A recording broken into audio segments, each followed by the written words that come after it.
los tres retos fundamentales de la economía mexicana son el crecimiento económico, la pobreza y la desigualdad. Esos son, creo que sin mayor discusión, los temas relevantes y los retos a los que se enfrenta el país. Déjenme hablar brevemente de cada uno de ellos, hago algunas reflexiones sobre estos tres puntos y luego hablo un poquito más ya de la coyuntura, pero estos tres temas son para mí los temas fundamentales de la economía, los problemas estructurales que tenemos que estar atendiendo. Entonces, empiezo por el tema de la pobreza. El tema de la pobreza, y insisto, yo creo que todos ustedes conocen las cifras, pero de todos modos siempre vale la pena recordarlas. La mitad de la población en México, más de la mitad de la población en México vive en condiciones de pobreza, de acuerdo a las cifras oficiales del Coneval. Esto implica más de 60 millones de mexicanos en condición de pobreza.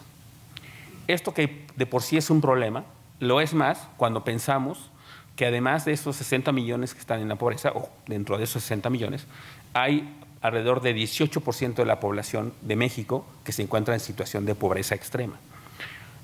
Que una persona esté en situación de pobreza extrema, además, quiere decir no solo que evidentemente no le alcanzan sus ingresos para poder satisfacer sus necesidades de vida, sino que además no le alcanzan sus ingresos, aun si dedicara todos ellos para comprar una canasta de bienes de consumo que le permitan tener una vida saludable. Eso es ser pobre extremo en el país. Aun si destinaran todos sus recursos económicos a la compra de una serie de alimentos, no podría alcanzar esa canasta mínima que le provea los nutrientes para tener una vida saludable. Y en esa situación está, insisto, 18% de la población en México, que son más de 22, 23 millones de mexicanos. Entonces, esos son los datos, digamos, la magnitud del tema de la pobreza. Pero si eso no fuera suficiente, el verdadero problema es que esa pobreza, esas tasas de pobreza, son prácticamente las mismas hoy en día de las que teníamos en 1992. Y 1992 es una fecha muy lejana, la mayor parte de ustedes no habían nacido. 1992 es hace 27 años, que es la primera vez para la cual tenemos cifras oficiales de la medición de la pobreza en el país. Y las cifras oficiales de aquel entonces eran prácticamente las mismas. 53% de la población en situación de pobreza, en aquel entonces era casi 20% de la población en situación de pobreza extrema. Entonces, las cosas no han cambiado mucho en estos últimos 27 años, a pesar de que hemos hecho muchas cosas, a pesar de que hemos hecho muchas reformas, a pesar de que hemos hecho muchas cosas bien, y a pesar de que hemos dedicado una enorme cantidad de recursos a los programas sociales, todo ello ha sido insuficiente para combatir la pobreza y la pobreza extrema en el país. Entonces, eso es, digamos, en términos de la pobreza, entender las cifras y lo que ha pasado en los últimos años. Ahora, no quiere decir que nunca hemos logrado abatir la pobreza. Hubo un momento en el que logramos abatir la pobreza y eso es muy importante entender. ¿Por qué razón se vuelve fundamental entender las causas de la pobreza? Si uno ve las cifras que teníamos de pobreza, digamos, hace 60, 70 años, las cifras de pobreza eran todavía peores. El único momento histórico en el que logramos abatir la pobreza fue más o menos entre 1940 y 1975, 70 y tantos, por ahí. Hay cifras que son, digamos, poco confiables, pero más o menos podemos estar seguros que en ese lapso sí que se abatió en algo la pobreza. Y tiene que ver con el crecimiento económico acelerado que tuvimos en esa época. Entonces, crecer ayuda a combatir la pobreza siempre y cuando los beneficios del crecimiento estén bien distribuidos o mejor distribuidos de lo que han estado hasta ahora. Porque no quiere decir que no hayamos crecido en todos estos años y que por lo tanto no pudiéramos haber hecho algo con respecto a la pobreza. Con respecto a la pobreza hay dos cosas que pudimos haber hecho. Uno era crecer y distribuir esos beneficios de crecimiento. Crecimos poco, ahorita voy a hablar de las cifras de crecimiento, pero esos beneficios de crecimiento además estuvieron relativamente mal distribuidos. Y por eso no pudimos ayudar a que la gente saliera de la pobreza. Y luego la política social que hemos implementado en los últimos años, si bien algunos programas han ayudado, otros muchos no han ayudado. Y en balance han terminado teniendo un efecto prácticamente nulo. A pesar de que, si uno ve hoy en día el porcentaje del gasto social destinado, el porcentaje del gasto público destinado al combate a la pobreza es mucho más alto hoy en día de lo que era hace 30 años. Eso no cabe duda, pero esos recursos no están teniendo el impacto que uno esperaría que tuviesen una política social que realmente estuviera dedicada y fuera exitosa en términos del combate a la pobreza. Entonces, ese es, digamos, el tema de la pobreza. Tiene que ver con la política social, tiene que ver con el crecimiento económico y con las formas de distribuir los beneficios del crecimiento. Paso al segundo tema, que es el tema de la desigualdad. El tema de la desigualdad es, hace unos años, hace casi ya 4 años, publicó un documento que fue afortunadamente muy exitoso sobre la desigualdad extrema en México, se titulaba. Un documento que me pidió Oxfam México que publicara. Oxfam es una ONG internacional dedicada a estudiar los temas de desigualdad. Su origen era otro, era un tema más de alimentario y de pobreza. Cambió en los últimos años y se ha vuelto un referente en los temas de desigualdad porque año con año, justo en el momento en que se realizan las reuniones en Davos, en Suiza, Oxfam publica, lanza su informe anual 1 o 2 días antes de la reunión de Davos, en un claro contraste, porque en Davos, como ustedes saben, se reúnen las grandes empresas, los grandes empresarios, muchos mandatarios, y se habla todo el tiempo de crecimiento, inversión, riqueza, etcétera, pero aprovechó Oxfam para lanzar este mensaje sobre el tema de la desigualdad. Bueno, Oxfam generó un informe mundial sobre el tema de la pobreza, lo publica cada año con cifras realmente escandalosas respecto a la distribución mundial de la riqueza. Y Oxfam decidió en algún momento que sería bueno empezar a tener informes nacionales de desigualdad.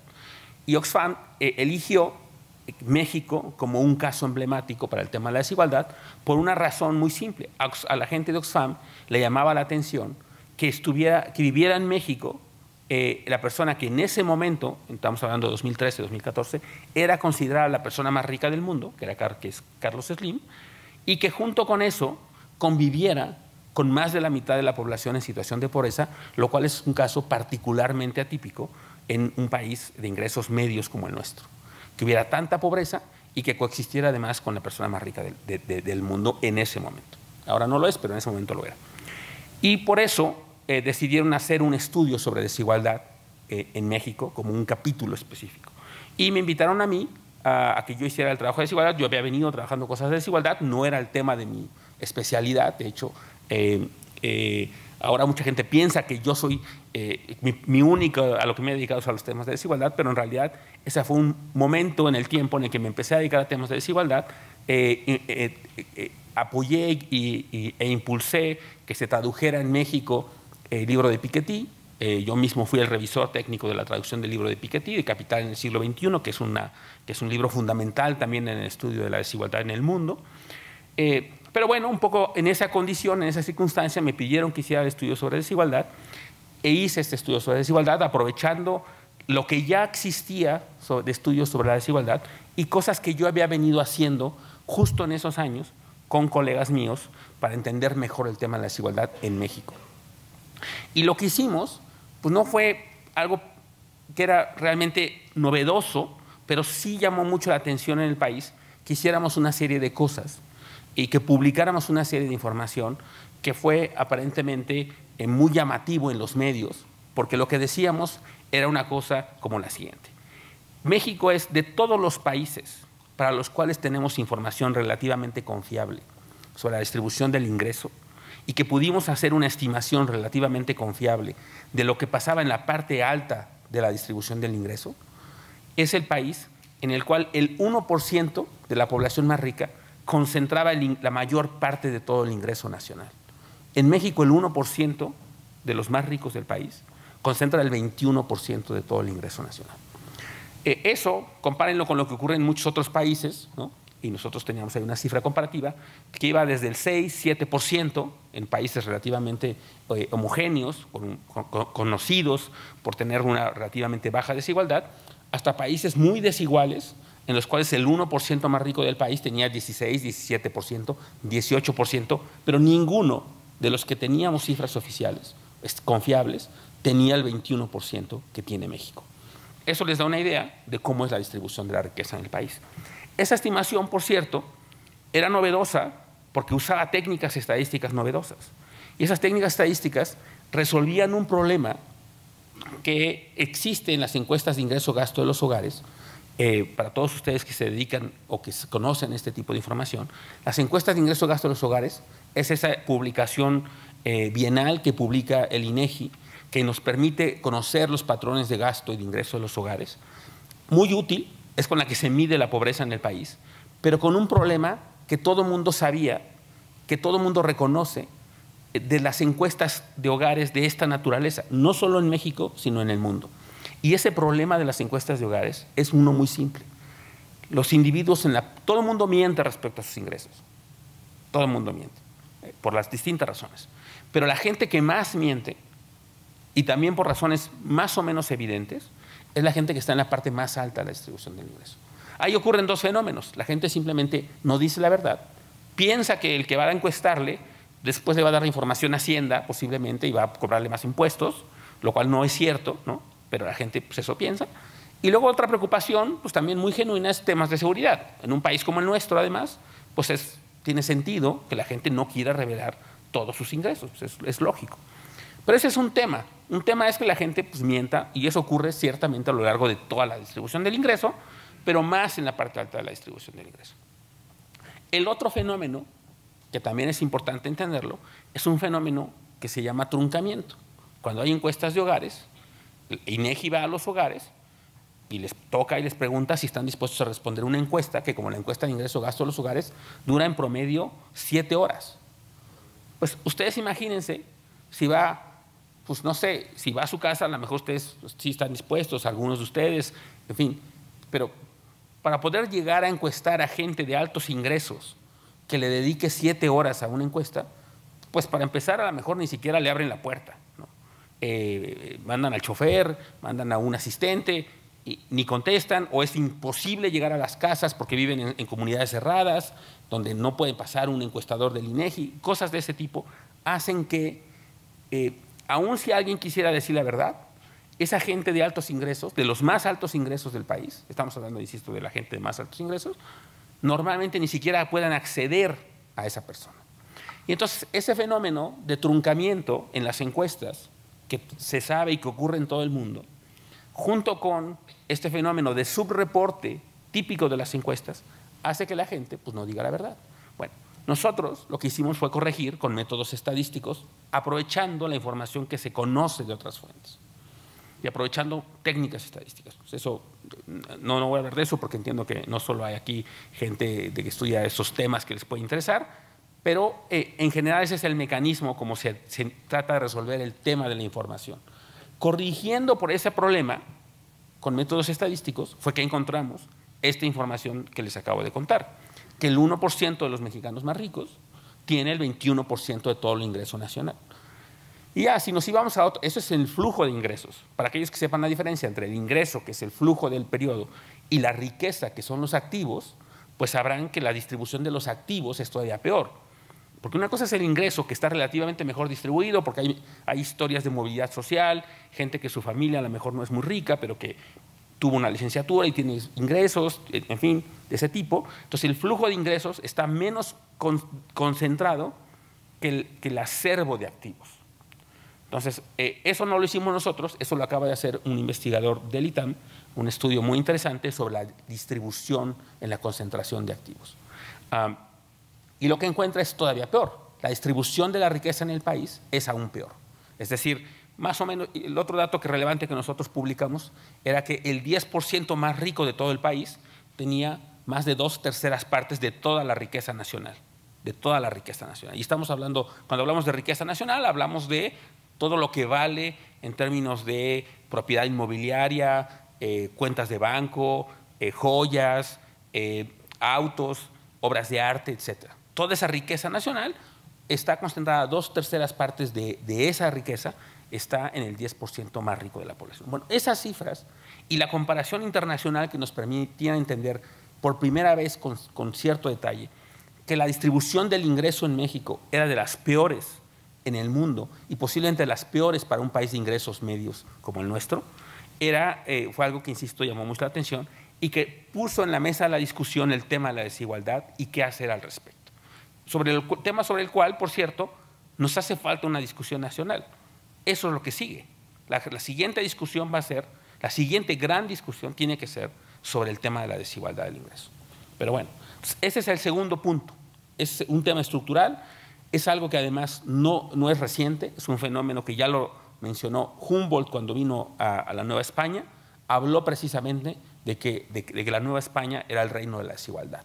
Bueno, eso que él vio desde entonces sigue existiendo en México. Y lo único que hicimos fue ponerle cifras confiables que nos dieran una idea de la magnitud de la desigualdad en el país. Entonces, ese es un tema sobre el cual tampoco hemos hecho mucho y que explica muchas de las cosas que quizá hoy en día a mucha gente le sorprende. ¿Okay?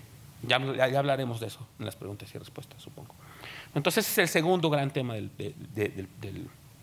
país. La pobreza, por un lado, es un tema específico, el tema de la pobreza, y la desigualdad es otro tema. ¿Okay? Están asociados, pero son dos temas diferentes. Hay quien cree que el verdadero problema del país es la pobreza, hay quien cree que el tema del país es la desigualdad. Yo creo que los dos, entendiendo cada uno en su justa dimensión las causas y los factores que dan lugar a ambos fenómenos, son distintos. Y el tercer tema está vinculado con estos dos, que es el tema del crecimiento económico. El crecimiento económico en el país ha sido, en los últimos años, sumamente bajo, mediocre, podemos decir. Hemos crecido ya por casi 35 años a una tasa cercana a 2% por año, con altibajos, con periodos de crisis, que luego tenemos periodos de recuperación, pero en general lo que caracteriza todos los últimos años son años de relativamente bajo crecimiento, con una cierta estabilidad. Se pensaba que la estabilidad económica, macroeconómica, nos iba a permitir crecer más. Y la estabilidad se ha demostrado, está bien, creo que nadie cuestiona los avances que hemos logrado en la estabilidad económica, la estabilidad fiscal, la estabilidad de precios, etcétera, pero claramente eso ha sido insuficiente. Ha sido insuficiente porque seguimos creciendo al 2% por año. Y crecer al 2% por año, para que ustedes tengan una idea, por ejemplo, la última administración que acaba de terminar creció un poquito más, creció 2.3% por año en promedio durante toda la administración. Pero no es muy distinto. Y una vez que promediamos todo, insisto, estamos alrededor del 2% por año. Y crecer al 2% por año, pues es una tasa sumamente baja. ¿Comparada con qué?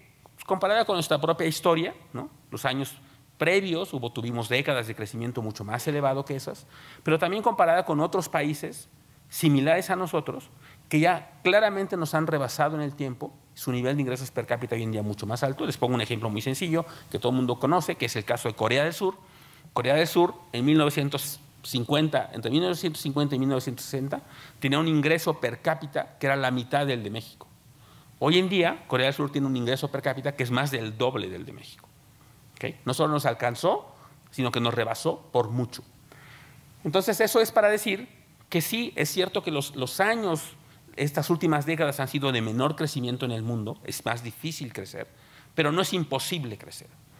Y lo que ha pasado en México es, en la búsqueda primero de la estabilidad económica, en la búsqueda de un nuevo modelo económico, en todo ese proceso hemos sido incapaces de alcanzar un crecimiento razonable que vaya más allá de este 2%.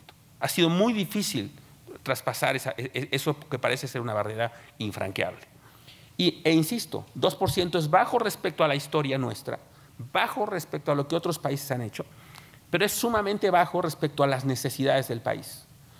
Crecer 2% por año del PIB total implica que una vez que le descontamos el crecimiento de la población, que es más o menos de 1% por año, y que en los últimos años, por cierto, está más cerca ya del 1.5% por año, porque la población en México en parte crecía poco porque una parte de la población emigraba del país. Entonces eso hacía que la tasa de crecimiento de la población dentro del país fuera relativamente baja, fuera de 1% por año. Ahora que la migración como fenómeno social se ha detenido por distintas razones que podemos discutir, el crecimiento de la población de México está siendo incluso más alta de lo que se esperaba, justo porque ya no tenemos esa pérdida, digamos, de población que teníamos regularmente derivada del proceso migratorio.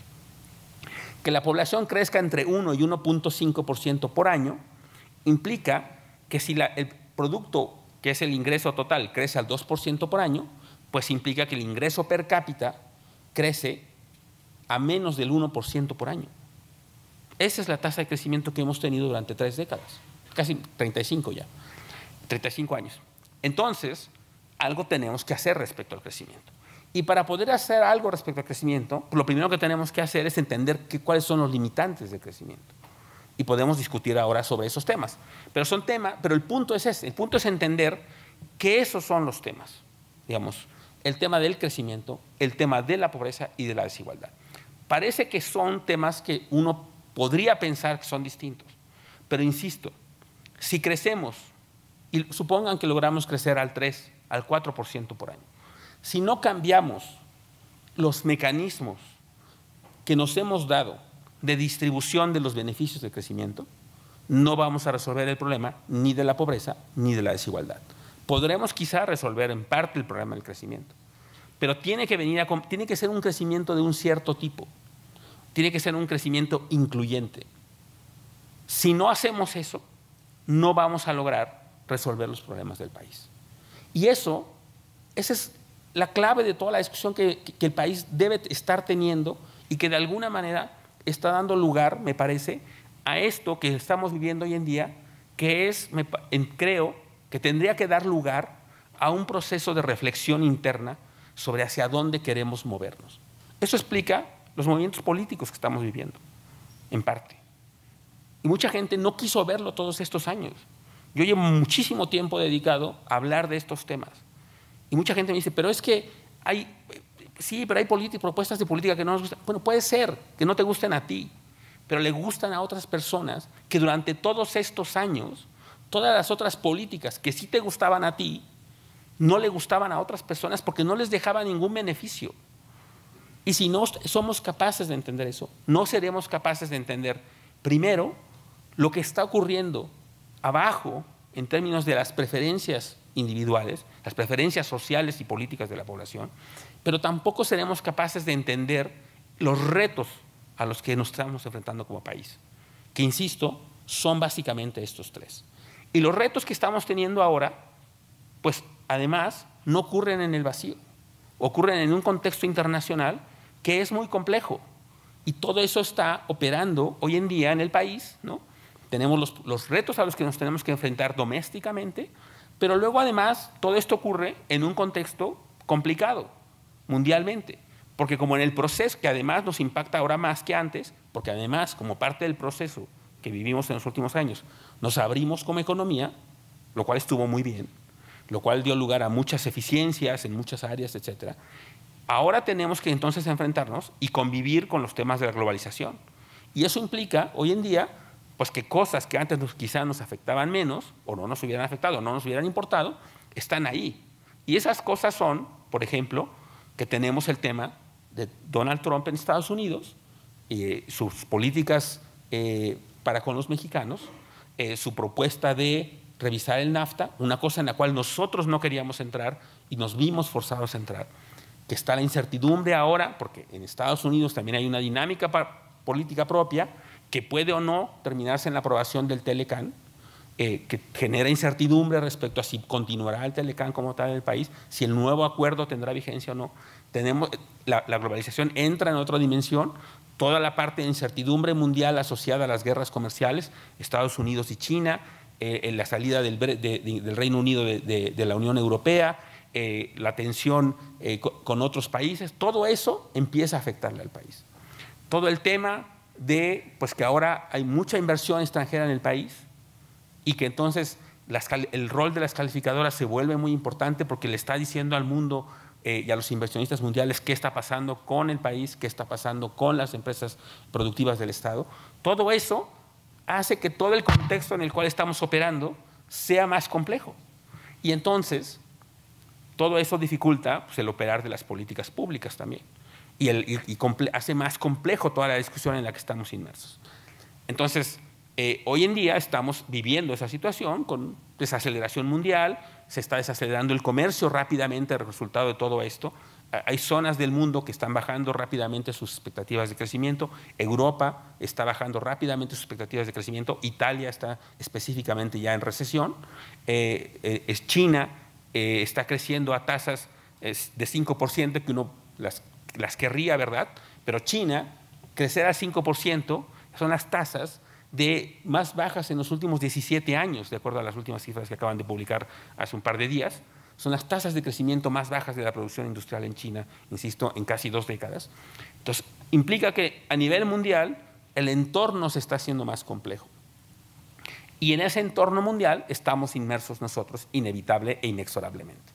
Así es que en ese mundo estamos viviendo y además de eso, insisto, tenemos nuestras propias discusiones, nuestros propios conflictos, nuestros propios temas que resolver y eso hace que sea muy complejo entender y enfrentarse a estos retos. Pero si no hacemos una reflexión sobre cuáles son los verdaderos problemas del país y si en lugar de pensar en los temas estructuralmente relevantes, estamos inmersos en una discusión sobre cosas muy pequeñas que a lo mejor no nos gustan y tal. Puede ser, pero sí tenemos que ver el bosque y el bosque me parece está representado por estos 3 grandes temas. Esos son los retos del país. Esos son a los que nos vamos a enfrentar en los próximos años. Esos son los retos en los que ustedes se van a enfrentar. Esos son los retos en los que ustedes van a tener que desenvolverse profesionalmente una vez que terminen sus estudios. Eso es lo que le espera al país. Y si no tenemos claridad respecto a eso, pues poco podremos contribuir a la mejoría del país en los próximos años. Muchas gracias. Eso quería decir. Gracias.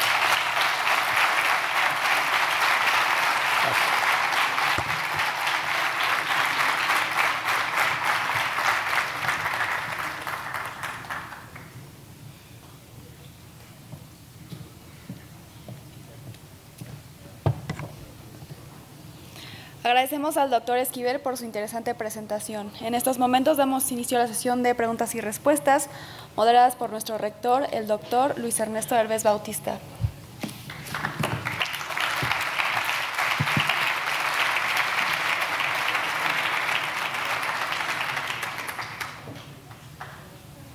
Antes de que me muestren las preguntas que están llegando, me pidieron que te hiciera una pregunta, pero yo tengo una preocupación aceptando lo que acabas de mencionar y tú y yo hemos discutido mucho en este tema. Si yo agarro el periodo 76-82, no 70-76 que todo el mundo agarra, 76-82 que es el periodo de López Portillo, y después agarro el periodo posterior, no el de Miguel de la Madrid, sino el de Carlos Salinas de Gortari, y uso esos 2 periodos como los 2 modelos que en este momento están en pleito, voy a usar esa palabra, no la usaste tú, pero la voy a usar yo, están en pleito por la cuestión política, pero que se relaciona al tema, vamos a llamar así, económico. La preocupación de muchos es que un gobierno que se convierta otra vez en un gobierno estatista, dirigista, ese tipo de gobierno podría perjudicar a todo lo que ha sido el avance del desarrollo tecnológico de nuestro país, de la apertura al exterior, ¿sí? Eso voy a llamarles el legado desafortunado que nos deja el gobierno del presidente López Portillo, porque lo que nos deja es una deuda externa inmensa que causa toda la crisis posterior, un desperdicio de los recursos que en ese momento fueron abundantes del petróleo y una gestión en la cual el Estado se involucra prácticamente en todas las actividades económicas, alegando que lo que quiere es también un proceso de distribución del ingreso. Creo que lo que estamos enfrentando muchos mexicanos hoy es, sin entender la diferencia con el momento actual, la fotografía de ese periodo. Hay quien usa al presidente Echeverría, yo no lo uso, yo creo que estamos hablando realmente, la crisis la provoca el presidente López Portillo con su, pues yo le llamaría gasto excesivo, ¿no? Como gobierno y demás. Y luego nos vamos al periodo de Salinas Gortari, en donde toda la gente habla de que se aplica un modelo neoliberal en México, y tú me has escuchado decir esto antes, es que no te sorprende. Yo digo que ahí fue la aplicación de un modelo de neocuatachismo, no de neoliberales, sino de los nuevos cuates, a los cuales les dimos una serie de concesiones, les revertimos el proceso estatista hacia un proceso en el cual iniciativa privada no representaba competencia, sino más bien generación de dádivas, estructuras y monopolios, que es lo que también crea una pésima distribución del ingreso que se agrava, ¿no? Si agarramos estos 2 ejemplos, en tu mente los 3 temas que acabas de plantear, ¿cómo podemos llegar a una síntesis que nos dé un país distinto en donde aceptemos que nunca ha habido realmente una política neoliberal verdadera y que lo que hemos generado en los dos periodos que hago mención, y que yo creo que son los periodos que están definiendo mucha de esta batalla que se da ideológica hoy en el país, no permiten llegar a cómo podemos distribuir mejor el ingreso al mismo tiempo que seguimos haciendo una economía eficiente. ¿Cómo lo verías tú? Sí, yo creo que es un muy buen punto, pero yo creo que nos lleva a lo que yo consideraría un falso dilema. Es decir, yo creo que lo que está en discusión no es el modelo de López Portillo versus el modelo de Salinas, o un modelo parecido.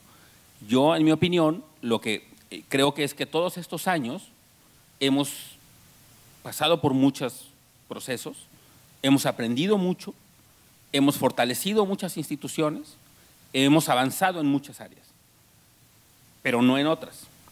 Yo creo que, digamos, la visión, digamos, que predominó en el régimen de López Portillo, que es una visión que yo he criticado también ampliamente en otros momentos, es una visión que simplemente no tiene cabida en el país. No tiene cabida en el país una visión en la cual no se entendía la importancia del balance macroeconómico, por ejemplo. La administración del presidente López Portillo, para aquellos que no lo sepan o no lo hayan leído, tuvo en algún momento déficits fiscales pues hasta de más de 2 dígitos, 11, 12% del déficit fiscal como porcentaje del PIB.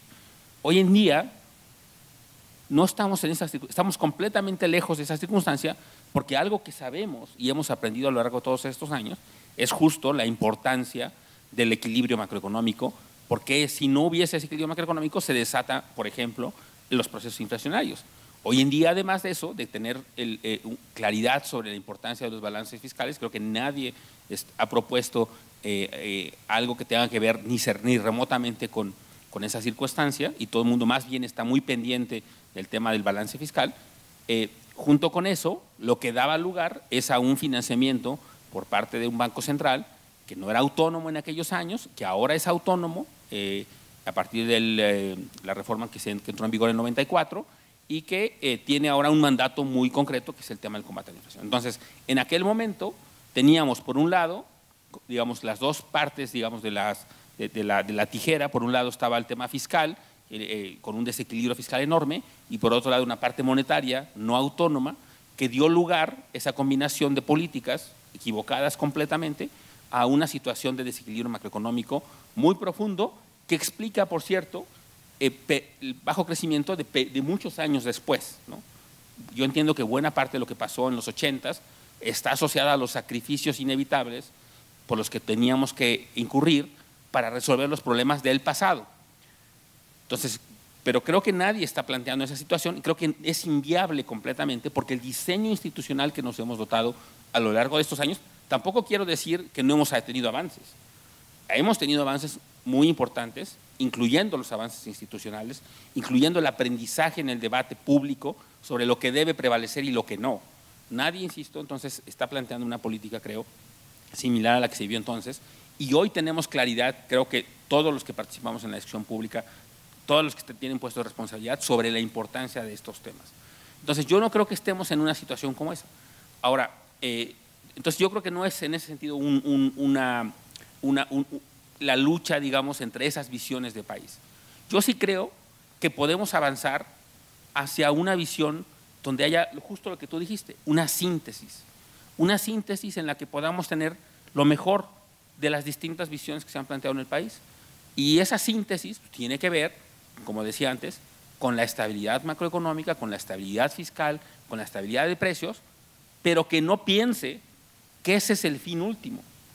Ese es apenas el medio para lograr lo otro.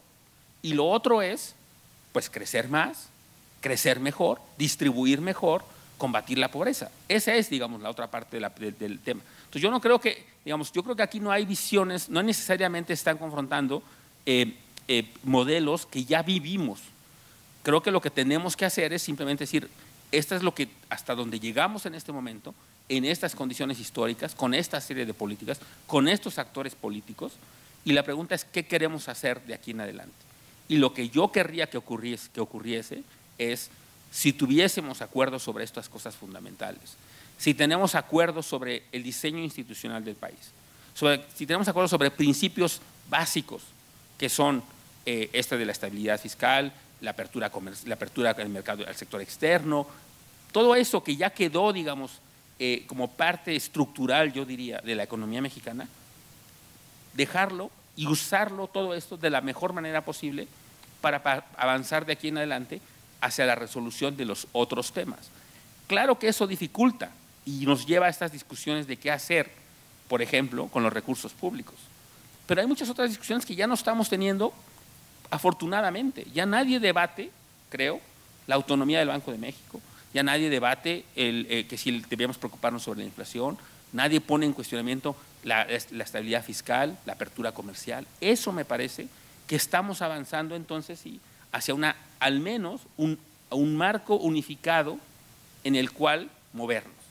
Y yo sí creo que ha sido en ese sentido un gran avance en los últimos años, pero todavía queda discusión de qué es lo que sigue una vez que definimos eso.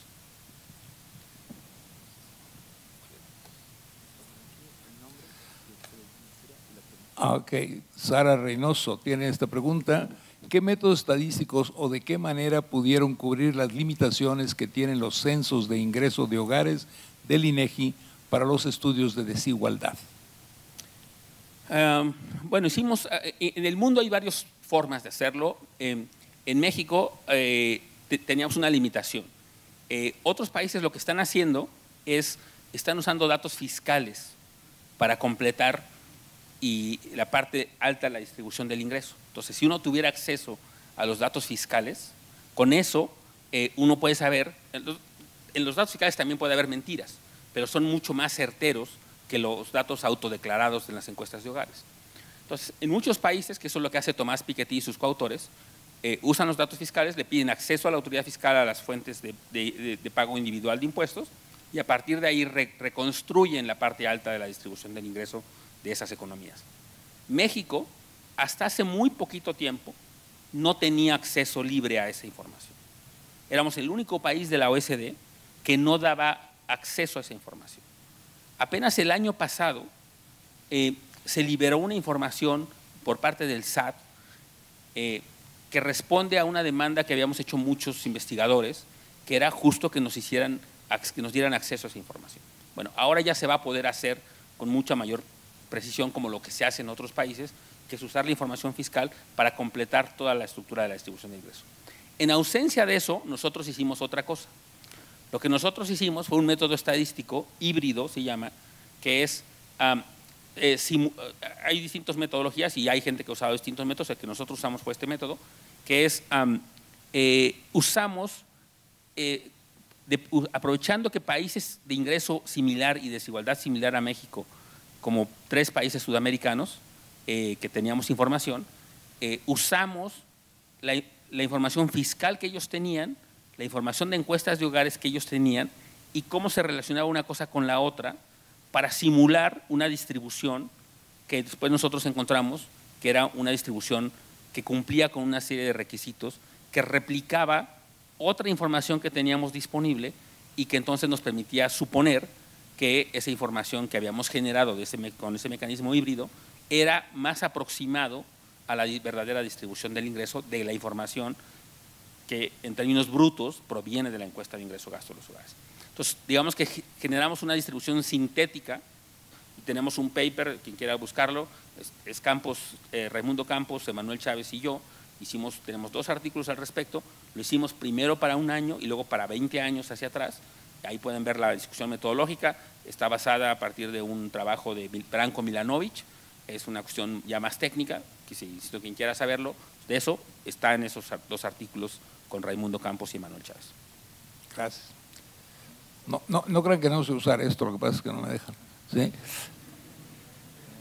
Mario Fernando Escobar tiene esta pregunta y dice, considero que las discrepancias en la comunicación gubernamental federal, ya que se anuncia por un medio una cosa y en las conferencias mañaneras otra, afectan su labor en Banxico, dado que en ocasiones no hay claridad de esta información. ¿Qué piensa usted? Bueno, no, la labor de Banxico es otra, entonces afortunadamente eso no nos afecta. Pero no, puede afectar la labor del gobierno, ¿no? Del gobierno, de la administración, pero a nosotros como tal no. Nosotros, digamos, en el Banco de México, o sea, como saben, tenemos un mandato muy claro establecido en la Constitución, en la ley del Banco de México, que es promover la estabilidad de precios junto con otras cosas que tienen que ver con la estabilidad del sistema financiero y con el funcionamiento del sistema de pagos, pero el mandato fundamental tiene que ver con la inflación y estar garantizando la estabilidad de precios. Entonces, nosotros lo único que tenemos que hacer, independientemente de lo que pase en las mañaneras, todo eso, lo que ocurre para nosotros es, nos allegamos de datos duros, de información que valoramos y que en función de eso, la Junta de Gobierno toma sus decisiones respecto a hacia dónde mover o no la tasa de interés o qué hacer al respecto, y junto con otras medidas que se tienen que tomar. Pero, digamos, eso puede generar incertidumbre, puede generar discusiones, las ha generado. Ha habido momentos en los que algunos de nosotros en el Banco de México hemos sentido la necesidad de participar en el debate público, sobre todo aclarando o precisando cosas. Algunos de ustedes quizá habrán visto, hace algunos días yo escribí sobre el tema de las calificadoras, porque sentía que había innecesaria discusión sobre el rol de las calificadoras. Creo que tenía que ver con una incomprensión de parte de algunos actores políticos sobre la importancia de las calificadoras, sobre lo que hacen, etcétera. Entonces, yo lo que hice en particular fue referirme a una publicación del propio Banco de México que acababa de hacer justo a final del año pasado, en la que informaba justamente qué hace la calificadora, cuál es el sentido de las calificadoras, cómo le otorgan una calificación a la deuda soberana, cómo le otorgan una calificación a la deuda de empresas productivas del Estado, cómo se relaciona una cosa con la otra y cuál había sido la evolución reciente de estas calificaciones. Entonces, claro, la discusión política se da en este contexto de mucha desinformación y mucha discusión, y lo que yo traté de hacer, y lo que en general me parece que es un poco la labor de quienes tenemos una responsabilidad de esta naturaleza, es proveer la información más precisa posible y contribuir a un debate informado. Y eso es lo que nos toca hacer a nosotros, junto con el resto que, insisto, está más bien basado, más allá de la discusión política, está basado básicamente en datos duros y en cómo estamos nosotros viendo e interpretando la realidad económica del país, y en función de eso tomamos decisiones para buscar lograr cumplir con el mandato que tenemos establecido. Bien, una última pregunta de Sergio Núñez. Dice, ¿cómo puede usted explicar si la ineficiencia de recolección de impuestos en México afecta la diferencia entre las clases sociales altas y los que viven en pobreza? Bueno, yo creo que es una buena pregunta, pero lo que tendríamos que preguntarnos antes de si es un tema de eficiencia en la recolección de impuestos, que puede ser, si es un tema de la estructura impositiva, digamos que es distinto. Entonces, uno puede ser efectivamente la eficiencia, es decir, una vez que tenemos una estructura impositiva, si está operando razonablemente bien o no, si está actuando en beneficio de algunos y en perjuicio de otros, esa es una discusión. Y la otra es si la estructura impositiva que tenemos es la idónea para combatir a la desigualdad, y eso, o si está afectando la desigualdad, ¿no? Esa es la discusión que tenemos que tener. Entiendo que se ha planteado de esta administración sobre ese tema específico, que a mitad de la administración habrá una convocatoria de discusión pública sobre hacia qué tipo de reforma fiscal deberíamos tener. Es un tema muy complicado, pero además creo que es un tema fundamental para el país, porque es un tema complicado porque nos va a abrir la discusión sobre si queremos que sea progresiva o más progresiva de lo que es ahora o no, pero es un tema que inevitablemente tendremos que tomar por una razón muy simple. México es uno de los países con una de las tasas de recaudación de impuestos más bajas de toda América Latina. Recaudamos 13% de ingresos tributarios. Lo que nos permite que no parezca ser tan baja son los ingresos por el tema del petróleo, los ingresos vinculados al petróleo. Eso nos permite complementar los ingresos y nos permite que el gasto no sea tan bajo. Pero de que recaudamos poco, recaudamos muy poco comparado con cualquier país de América Latina o con cualquier país en el mundo de ingresos similares a nosotros.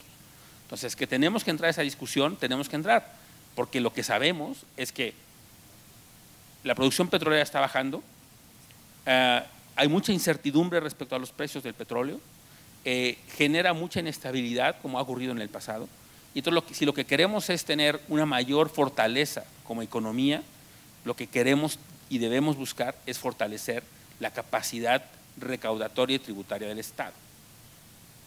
Una forma es mejorar la captación actual, con la estructura actual. Otra puede ser cambiar y hacer más alta la carga tributaria. Eso va a dar lugar a una gran discusión. Pero por lo pronto lo que sí podemos hacer, por lo menos, y creo que es la responsabilidad de la administración actual y de todas las anteriores, tendría que ser fortalecer la capacidad recaudatoria del Estado, haciendo más efectiva la captación y aplicando las leyes fiscales ahí donde tenga que aplicarlas. Y una última pregunta ahora, ¿sí? Me uno yo a ella, por eso te la voy a hacer, ¿sí? Evelyn García pregunta algo que es, ¿cuáles son sus predicciones económicas para este nuevo sexenio? Particularmente ahora que hubo una reducción por el Banco de México a la tasa de crecimiento del año. Sí, a ver, digamos, el ajuste a la baja en la estimación de crecimiento de la economía de este año es un ajuste que publica el Banco de México en un informe trimestral que es aprobado por la Junta de Gobierno. Es decir, nosotros revisamos esa información, el staff del banco, que es un grupo de economistas muy capaces, prepara estas estimaciones, las presenta. Si tenemos dudas, las planteamos ahí. Y eso que se publica está aprobado por la Junta de Gobierno. Entonces, lo que quiero decir es, eso que salió publicado es una cosa en la que la Junta de Gobierno aprobó que se diera a conocer esas estimaciones en función de toda la información disponible y en función del análisis que se hace internamente de todo el contexto económico nacional y mundial. Eso quiere decir que el pronóstico que está ahí es de alguna manera el pronóstico oficial del banco, es el pronóstico de los miembros también, lleva el aval, insisto, de los miembros de la Junta de Gobierno. Entonces, el pronóstico para este año que está planteado ahí va en ese rango, 1.1, 2.1, con un punto medio de 1.6. Es un crecimiento muy mediocre, como ha sido en los últimos años. Ahora, no es un crecimiento, dado el crecimiento bajo de los últimos años, tampoco es un crecimiento muy atípico de un primer año de administración. Si ustedes recordarán, la administración del presidente Peña Nieto empezó creciendo 1.3, o sea, todavía más abajo de esto. Y el entorno económico mundial no era tan complicado como lo parece estar siendo ahora. Entonces, para este año, el pronóstico del banco oficial es entre 1.1 y 2.1 con un punto medio de 1.6. Debajo de lo que se esperaba hace unos meses, sí. ¿Por qué? Por distintos factores, y eso es importante señalarlo. Mucha gente quiere atribuir eso a factores estrictamente domésticos o estrictamente de política económica de la administración actual. Puede haber cosas aquí que contribuyan a eso, pero fundamentalmente tiene que ver con un entorno externo más difícil y con una tendencia del ciclo económico natural, tanto de la economía mexicana como de la economía regional y mundial, a la baja. Se están ajustando, como lo dije antes, las estimaciones de crecimiento a la baja en todo el mundo, en Europa, en China, en América Latina, y en Estados Unidos ya están ajustándose también a la baja. Entonces, la expectativa es que el país crezca 1.6. Hacia adelante, nosotros también hacemos pronósticos de más largo plazo, siguen siendo de bajo crecimiento. Ahora, no quiere decir eso que no puedan empezar a cambiar en ambas direcciones, a la alza o a la baja. Pues hay sesgos a la alza, ¿no? Yo creo que, por ejemplo, hay una expectativa importante que yo sí le doy un cierto peso, y aquí ya es estrictamente mi opinión personal, sí creo que la expectativa de la confianza de los consumidores, que es la más alta de los últimos años, puede ser indicio de que algo puede ocurrir por esa vía positiva y que pueda eso ayudar a que la economía crezca un poco más de lo que estábamos anticipando. Puede ser. Hay riesgos a la baja. Si se materializa, por ejemplo, que no se aprueba en el Congreso de Estados Unidos el acuerdo trilateral, bueno, eso nos va a meter incertidumbre. Eso puede perjudicar la economía nacional. Entonces, habrá que estar atentos, y hacia el sexenio en general, pues creo que dependerá crucialmente de si funcionan o no las políticas que están planteando la nueva administración. Las políticas de todo tipo, las sociales, los proyectos de inversión, los proyectos que están planteando relativamente grandes para el Tren Maya, el corredor transísmico. Si eso funciona, es posible que crezcamos un poco más. habrá que ver primero si efectivamente eso ocurre, cómo ocurre, si va con los tiempos planteados, y yo creo que en ese sentido hay algún grado de incertidumbre, pero en este momento, si tuviéramos que hacer un pronóstico, yo creo que el pronóstico es un pronóstico de que continuaremos en una senda de relativamente bajo crecimiento. Pero insisto, eso no es inamovible, eso puede cambiar en el corto y mediano plazo en función de lo apropiado o no que sean las políticas públicas que se tomen en los próximos meses y años. Pues muchas gracias. Un aplauso, por favor. Gracias.